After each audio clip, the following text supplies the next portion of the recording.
Hello दोस्तों, आप देख रहे हैं हॉरर हेवन। तो चलिए बढ़ते हैं आज की कहानी की ओर। दोस्तों, मेरा नाम अविनाश है। मैं बिहार से एक किसान परिवार से हूँ। मैं अपनी पढ़ाई के लिए दिल्ली में रहता हूँ। घर की आर्थिक स्थिति ठीक नहीं होने के कारण मैं पिज्जा शॉप में पिज्जा डिलीवरी का काम करता हूँ। ऐसे ही एक रोज रात के तकरीबन 11 बजे मैं पिज्जा डिलीवरी करने एक घर में जाता हूँ। फिर वहां मेरे साथ जो हुआ उसे जानकर आप सभी की भी रूह कपकपा जाएगी। तो चलिए जानते हैं मेरे साथ घटी और एक खौफनाक दास्ता। दोस्तों, एक रात जब मैं अपना काम खत्म करके घर के लिए निकलने वाला ही था कि तभी अचानक पिज्जा शॉप का फोन बजा और मैं जब कॉल उठाया तो कोई सहमी आवाज में ऑर्डर दे रहा था। पहले तो मैं ऑर्डर लेने से मना करने का सोचा क्योंकि मेरा घर जाने का समय भी हो गया था, लेकिन ऑर्डर बड़ा था इसलिए मैं ऑर्डर ले लेता हूँ। अक्सर बड़े ऑर्डर पर अच्छी खासी टिप मिल जाती है और मुझे पैसों की बहुत ही ज्यादा जरूरत भी थी। मैं जल्द से जल्द पिज्जा डिलीवरी करने निकल पड़ा। डिलीवरी एड्रेस पिज्जा शॉप से काफी दूर शहर से बाहर एक सुनसान इलाके में था। देर रात हो चुकी थी, रास्ता भी काफी सुनसान था।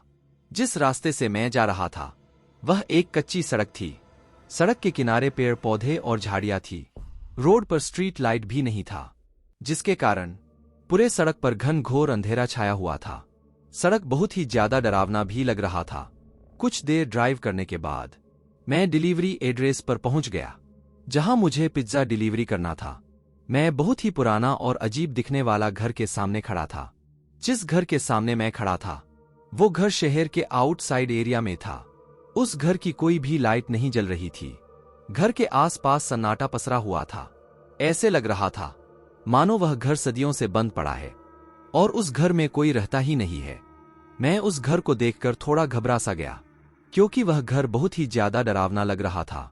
मैंने थोड़ी हिम्मत दिखाई और घर का डोर बेल बजाया, पर बेल बजी ही नहीं। फिर मैं आवाज लगाया, पिज्जा डिलीवरी, पर अंदर से कोई रिस्पॉन्स नहीं आया। मैं काफी बार दरवाजा खटखटाया पर किसी ने दरवाजा नहीं खोला। फिर मैं पीछे मुड़ा और अपनी बाइक की ओर बढ़ ही रहा था।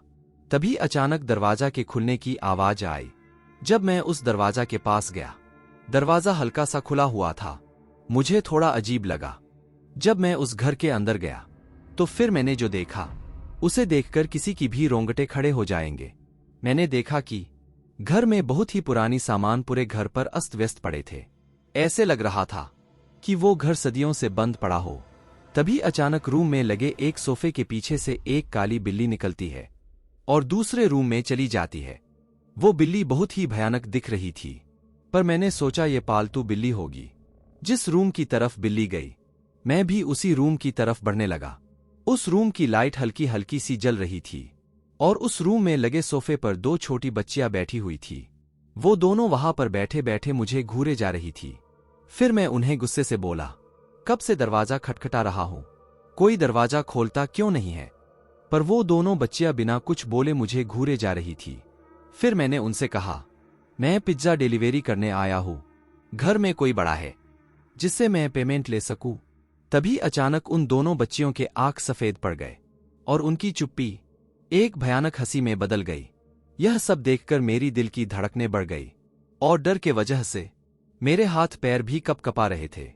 तभी उन दोनों बच्चियों ने एक साथ कहा, मम्मी तो आपके पीछे है। यह सुनकर मैं बहुत ही ज्यादा डर गया। डरते हुए जब मैं पीछे पलटकर देखा तो मेरे होश ही उड़ गए। मैंने देखा कि ठीक मेरे सामने एक औरत खड़ी थी जिसका चेहरा पूरी तरह सफेद था। उसके बाल सामने की ओर बिखरे हुए थे। उसकी आंखें पूरी तरह से लाल थी। यह सब देखकर मैं बहुत ही ज्यादा डर गया। डर के वजह से मेरे हाथ पैर बुरी तरह कपकपा रही थी और पिज्जा मेरे हाथों से छूटकर जमीन पर गिर गई। मैं उस घर से बहुत तेज निकल कर भागा। मैं अपनी बाइक स्टार्ट की और जंगल के रास्ते से वापस जा रहा था। मेरी दिल की धड़कनें इतनी तेज बढ़ी हुई थी कि मेरे हाथ पैर बुरी तरह कपकपा रही थी। कुछ दूर जाते ही बाइक अचानक से बंद पड़ गई। मैंने काफी बार बाइक को स्टार्ट करने की कोशिश की, पर बाइक स्टार्ट ही नहीं हुआ। मैं अभी डरा सहमा पुलिस को कॉल किया और उनसे मदद मांगी और सारी बात पुलिस को बताया। मैं आसपास देखने लगा कि रास्ते पर कोई मिल जाए जिनसे मैं मदद ले सकूं। तभी मेरी नजर बाइक में लगे शीशे पर पड़ी।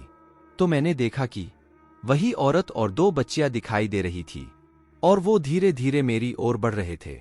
उन्हें अपनी ओर बढ़ता देख मैं आनन फानन में जंगल की ओर भागा। भागते भागते मैं बुरी तरह थक चुका था और वही एक पेड़ के पीछे छिप गया और अपनी जान बचाने के लिए भगवान से प्रार्थना करने लगा कि तभी मुझे पुलिस की सायरन की आवाज सुनाई दी। फिर मैं हिम्मत करके अपनी बाइक के पास भागना शुरू किया। जब मैं बाइक के पास पहुंचा तो मैंने देखा कि पुलिस मेरी बाइक का इन्वेस्टिगेशन कर रहे थे। फिर मैंने पुलिस को सब कुछ बताया। मैं बहुत ज्यादा घबराया था और मैं उन्हें उस घर पे ले गया।